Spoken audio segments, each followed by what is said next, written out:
എല്ലാ പ്രിയപ്പെട്ടവർക്കും ക്രിസ്തുയേശുവിൻ്റെ നിസ്തുല നാമത്തിൽ പ്രഭാത വന്ദനം അറിയിക്കട്ടെ. ഇന്നത്തെ നമ്മുടെ ധ്യാനത്തിനായി വെളിപ്പാട് പുസ്തകം 7-ാം അധ്യായം 16-ഉം 17-ഉം വാക്യങ്ങൾ. വെളിപ്പാട് 7:16-17. ഇനി അവർക്ക് വിശക്കയില്ല, ദാഹിക്കയുമില്ല, വെയിലും യാതൊരു ചൂടും അവരുടെ മേൽ തട്ടുകയുമില്ല. സിംഹാസനത്തിൻ്റെ മധ്യേ ഉള്ള കുഞ്ഞാട് അവരെ മേയിച്ച് ജീവജലത്തിൻ്റെ ഉറവുകളിലേക്ക് നടത്തുകയും ദൈവം താൻ അവരുടെ കണ്ണിൽ നിന്ന് കണ്ണുനീരെല്ലാം തുടച്ചു കളയുകയും ചെയ്യും. കർത്താവിൻ്റെ പരിശുദ്ധ നാമം വാഴ്ത്തപ്പെടുമാറാകട്ടെ. സിംഹാസനത്തിൻ്റെ ചുറ്റും നിന്ന് രാപ്പകൽ ദൈവത്തെ ആരാധിക്കുന്ന വിശുദ്ധ ഗണത്തിന് ലഭിക്കുന്ന ഒരു മോക്ഷ ആനന്ദ പ്രാപ്തി, അനുഗ്രഹീതരുടെ ആ വലിയൊരു കൂട്ടം, വളരെ മനോഹരമായ ഒരു ചിത്രമാണ് യോഹന്നാൻ ദർശനത്തിലൂടെ നൽകുന്നത്. കഠിനമായ കഷ്ടതകളിലൂടെ കടന്നു വന്ന ദൈവജനം കുഞ്ഞാടിൻ്റെ രക്തത്താൽ തങ്ങളുടെ ജീവിതം എന്ന അങ്കി അലക്കി വെളുപ്പിച്ചവർ. അങ്ങനെ ഒരുപാട് വിശേഷണതകൾ ഇവർക്ക് പറയാനുണ്ട്. കഷ്ടതയുടെയും പട്ടിണിയുടെയും മരണത്തിൻ്റെയും അവസരങ്ങളിൽ അനേക മനുഷ്യരും ആശ്വാസം കണ്ടെത്തുന്ന ഒരു വേദഭാഗമാണ് ഇന്ന് നമ്മൾ വായിച്ച ഭാഗം. കാരണം ഇവിടെ ആത്മീക വാഗ്ദാനങ്ങൾ ഒരുപാട് നൽകുന്നുണ്ട്. വിശന്ന് ദാഹിക്കുന്നവർക്ക് സംതൃപ്തി. മത്തായിയുടെ സുവിശേഷം 5-ാം അധ്യായത്തിലും യോഹന്നാൻ 4-ലും ഒക്കെ ഇങ്ങനെയുള്ള വർണ്ണനകളുണ്ട്. കർത്താവായ യേശുക്രിസ്തുവിൽ ആത്മശക്തിയും സംതൃപ്തിയും ലഭ്യമാകുമെന്ന്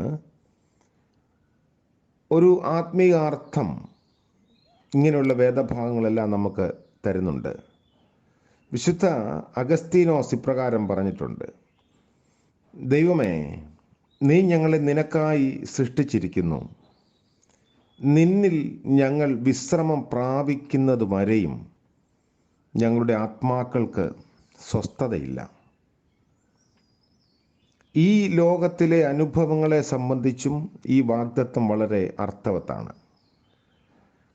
ആദിമസഭയുടെ കാലത്ത് അടിമകളും തടവിലാക്കപ്പെട്ടവരും സുവിശേഷത്തിന് വേണ്ടി കഠിനാധ്വാനം ചെയ്തവരും ആത്യന്തികമായി ക്രിസ്തുവിൻ്റെ സന്നിധിയിൽ സംതൃപ്തിയും സന്തോഷവും സമാധാനവും ലഭ്യമാകുമെന്നുള്ള പ്രത്യാശ മുറുകെ പിടിച്ചിരുന്നു. ദാർശനികനായ യോഹന്നാൻ യെശയ്യാ പ്രവചനത്തിൽ നിന്ന് എടുത്ത വാക്കുകൾ ഇവിടെ ഉപയോഗിക്കുന്നുണ്ട്. യെശയ്യാ പ്രവാചകന്റെ പുസ്തകം 49-ാം അധ്യായം അതിൻ്റെ 10-ാം വാക്യത്തിലാണ് ഇതിൻ്റെ സമാനമായ ഭാഗം നമ്മൾ കാണുന്നത്. അപ്പോൾ പ്രത്യാശയുടെ തീർന്നു പോകാത്ത ദൈവിക സംസർഗത്തിൻ്റെ, ആശ്വാസത്തിൻ്റെ, സാന്ത്വനത്തിൻ്റെ ഒക്കെ അനുഭവം ലഭിക്കുന്ന ഇടമായി ദൈവസിംഹാസനത്തിൻ്റെ ചുറ്റും യോഹന്നാൻ ദർശിക്കുന്നു. യെശയ്യാവ് പറയുന്നത് അവർക്ക് വിശക്കയില്ല, ദാഹിക്കയുമില്ല, മരീചികയും വെയിലും അവരെ ബാധിക്കയില്ല. അവരോട് കരുണയുള്ളവൻ അവരെ വഴി നടത്തുകയും നീരുറവുകൾക്കരികെ അവരെ കൊണ്ടുപോവുകയും ചെയ്യും. ഇതൊരു വലിയ വാഗ്ദത്തമായിരുന്നു. അത് നിറവേറപ്പെടുന്നത് സ്വർഗീയ സിംഹാസനത്തിൻ്റെ മധ്യത്തിലാണ്. ദിവ്യ ഇടയൻ തൻ്റെ ആട്ടിൻകൂട്ടത്തിന് വാഗ്ദാനം ചെയ്യുന്ന സംരക്ഷണമാണ് ഈ വേദഭാഗം വിവരിക്കുന്നത്. പഴയ നിയമവും പുതിയ നിയമവും ദൈവത്തെ ഇടയനോട് ഉപമിക്കുന്നുണ്ട്. 23-ാം സങ്കീർത്തനം നമുക്ക് മനപ്പാഠമാണ്. അവിടെ നല്ല ഇടയൻ ആടുകളെ പാലിക്കുന്ന വിധം വളരെ മനോഹരമായി ചിത്രീകരിക്കുന്നു. ശാന്തമായ ഉറവുകളിലേക്ക് അല്ലെങ്കിൽ വെള്ളത്തിനരികത്തേക്ക് നടത്തുന്ന ഇടയൻ. കുത്തൊഴുക്കുള്ള വെള്ളത്തിൽ നിന്ന് ആട് കുടിക്കാറില്ല. അതുകൊണ്ട് ശാന്തമായ ജലം ആടുകൾക്ക് വേണ്ടി നൽകുന്ന ഇടയൻ.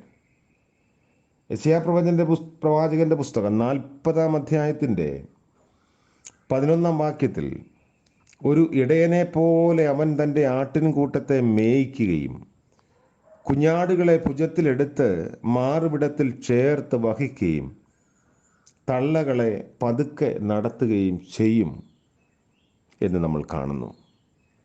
അപ്പോൾ ആടിനെ ആഴമായി സ്നേഹിക്കുന്ന ഒരു ഇടയൻ്റെ സ്ഥാനത്ത് ദൈവത്തെ കണ്ടുകൊണ്ട് ദർശിക്കുന്ന എഴുതുന്ന വേദഭാഗങ്ങളാണ് നമ്മൾ കാണുന്നത്. യേശുക്രിസ്തു നല്ല ഇടയൻ എന്ന പുതിയ നിയമം ആവർത്തിച്ച് പറയുന്ന സന്ദേശം ഇതിൻ്റെ പശ്ചാത്തലത്തിലാണ്. യോഹന്നാൻ 10-ാം അധ്യായത്തിൽ കർത്താവ് തന്നെ പറയുന്നു, ഞാൻ നല്ല ഇടയനാകുന്നു. നല്ല ഇടയൻ ആടുകൾക്ക് വേണ്ടി തൻ്റെ ജീവനെ കൊടുക്കുന്നു. പത്രോസ് എഴുതിയ 1-ാം ലേഖനത്തിൻ്റെ 2-ാം അധ്യായത്തിലും നമുക്കിത് വായിക്കാം. അപ്പോൾ ഇതെല്ലാം ചേർത്ത് നിർത്തുമ്പോൾ ഇരുവശങ്ങളിലും അപകട ഭീഷണിയുള്ള രാജ്യങ്ങളും ഒരു വശത്ത് തൂക്കായ മലഞ്ചെരിവുകളും മറുവശത്ത് ഭീകര വനങ്ങളിലേക്ക് ചരിവുള്ള വീതി കുറഞ്ഞ് നീണ്ട ഒരു പീഠഭൂമി ആയിരുന്നു യഹൂദ്യ ദേശം. ഈ പീഠഭൂമിയിൽ ആടുകളെ മേയ്ക്കുന്ന ഇടയന്മാർ സദാ ജാഗരൂകരായി ആടുകൾക്ക് സംരക്ഷണം കൊടുക്കാൻ ശ്രദ്ധിച്ചിരുന്നു. ഏത് സമയത്തും വന്യമൃഗങ്ങളുടെ ആക്രമണം ഉണ്ടാകാം. സ്വന്തം ജീവനേക്കാൾ ആടുകളെ സ്നേഹിക്കുകയും കരുതുകയും ചെയ്യുന്ന ഇടയന്മാരോട് ദൈവത്തെ ഉപമിച്ചിരിക്കുന്നതിൻ്റെ സാങ്കത്യം ഇതുകൊണ്ടാണ്. നല്ല ഇടയൻ ആടുകൾക്ക് വേണ്ടി തൻ്റെ ജീവനെ ത്യജിക്കുന്നു എന്ന് കർത്താവ് പറഞ്ഞത് ഈ പശ്ചാത്തലത്തിലാണ്. ഇടയൻ്റെ പരിപാലനത്തിലെ 2 കൃത്യങ്ങളാണ് ഇവിടെ എടുത്തു പറയുന്നത്. ഒന്ന്, ജീവജലത്തിങ്കലേക്ക് ആനയിക്കും. 2, കണ്ണിൽ നിന്ന് കണ്ണുനീരെല്ലാം തുടച്ചു കളയും. സങ്കടത്തിൻ്റെ എല്ലാ ഉറവിടങ്ങളെയും മാറ്റാൻ ദൈവകരം നമ്മോട് കൂടെയുണ്ട്. ഇതാ മനുഷ്യരോട് കൂടെ ദൈവത്തിൻ്റെ കൂടാരമെന്ന് വെളിപ്പാട് പുസ്തകത്തിൽ നമ്മൾ അവസാന ഭാഗത്ത് വായിക്കുന്നുണ്ട്. ദൈവത്തിൻ്റെ സാന്നിധ്യം നമ്മോട് കൂടെ, നമ്മുടെ ഇടയിൽ.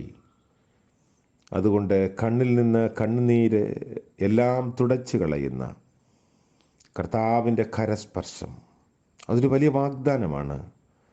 ഹൃദയത്തിന് ആശ്വാസം നമുക്ക് നൽകുന്നു. കഷ്ടതയിൽ നിന്ന് വിടുതലും ദൈവസന്നിധിയിലേക്കുള്ള പ്രവേശനവും വിശ്വാസികൾക്ക് ആത്യന്തികമായി പ്രാപ്യമായി തീരുന്ന അനുഭവമാണ് ഈ ദർശനത്തിലൂടെ പങ്കുവയ്ക്കപ്പെടുന്നത്. കാലികമായ നമ്മുടെ അനുഭവങ്ങളിൽ, നമ്മുടെ ജീവിത സരണികളിൽ ഈ ഒരു വലിയ മോഹം മനസ്സിലുണ്ടാവണം. ദൈവം താൻ അവരോട് കൂടെ, അവരുടെ കണ്ണിലെ കണ്ണുനീർ തുടച്ചു കളയുന്ന ദൈവം, ജീവജലത്തിങ്കിലേക്ക് ആനയിക്കുന്ന ദൈവം, ഒരു ഇടയനെ പോലെ നമ്മോട് കൂടെയുണ്ട്. നമുക്ക് പ്രാർത്ഥിക്കാം. കാരുണ്യവാനായ വാഴ്ത്തപ്പെട്ട ദൈവമേ, സ്വർഗീയ പിതാവേ, അനുഗ്രഹീതമായ മറ്റൊരു പ്രഭാതം കൂടെ ഞങ്ങൾക്ക് ദാനമായി നൽകിയതോർത്ത് നന്ദി നിറഞ്ഞ ഹൃദയത്തോടെ സ്തുതിക്കുന്നു. അവിടുന്ന് വാഗ്ദത്തങ്ങളിൽ മാറാത്ത ദൈവമാകിയാൽ സ്തോത്രം. കർത്താവേ, കഷ്ടതയിലൂടെ പ്രയാസത്തിലൂടെ കടന്നു വരുന്ന, വിശ്വാസത്യാഗം ചെയ്യാത്ത വിശുദ്ധർക്ക് നൽകുന്ന വാഗ്ദാനം, കർത്താവിനെ അനുഗമിക്കുന്ന അനുഗ്രഹീതരുടെ മോക്ഷാനന്ദം, ഞങ്ങളുടെയൊക്കെയും ജീവിതത്തിൻ്റെ യാഥാർത്ഥ്യങ്ങളായി അവിടുന്ന് നൽകും എന്ന് ഓർത്ത് സ്തോത്രം ചെയ്യുന്നു. ഇന്നത്തെ പകൽക്കാല ജീവിതത്തിൽ മാറാത്ത കൃപ നൽകി പാലിക്കണമേ. കുറവുകളും കുറ്റങ്ങളും അവിശ്വസ്തതകളും ഞങ്ങളോട് പൊറുക്കണമേ. കർത്താവേ, അവിടുന്ന് ലോകത്തിന് തൻ്റെ ശരീരം പകർന്ന് നൽകിയ ഓർമ്മ പുതുക്കുന്ന ഈ ദിവസം അങ്ങേ ആത്മാവിലും സത്യത്തിലും ആരാധിക്കുന്നതിനും ജ്വലിക്കുന്ന ഓർമ്മകൾ ഞങ്ങളുടെ ജീവിത സമർപ്പണത്തെ കൂടുതൽ ആഴമുള്ളതാക്കുന്നതിനും ഇടയാക്കണമേ. ഇന്ന് ജന്മദിനം ആഘോഷിക്കുന്ന പ്രിയപ്പെട്ടവരെയും വിവാഹ വാർഷികം ആഘോഷിക്കുന്നവരെയും ഓർത്ത് പ്രാർത്ഥിക്കുന്നു. അനുഗ്രഹത്തിൻ്റെ നല്ല അനുഭവങ്ങളുടെ പുതുവർഷം അവിടുന്ന് കൽപ്പിക്കണമേ. യേശു മശിഹ മൂലം ഞങ്ങളുടെ പ്രാർത്ഥന ദയവോടെ കേൾക്കുമാറാകണമേ. ആമേൻ. സർവശക്തിയുള്ള ത്രിയേക ദൈവത്തിൻ്റെ കാവലും കൃപയും സാന്നിധ്യവും നാം എല്ലാവരോടും കൂടെ എപ്പോഴും ഉണ്ടായിരിക്കുമാറാകട്ടെ. ആമേൻ.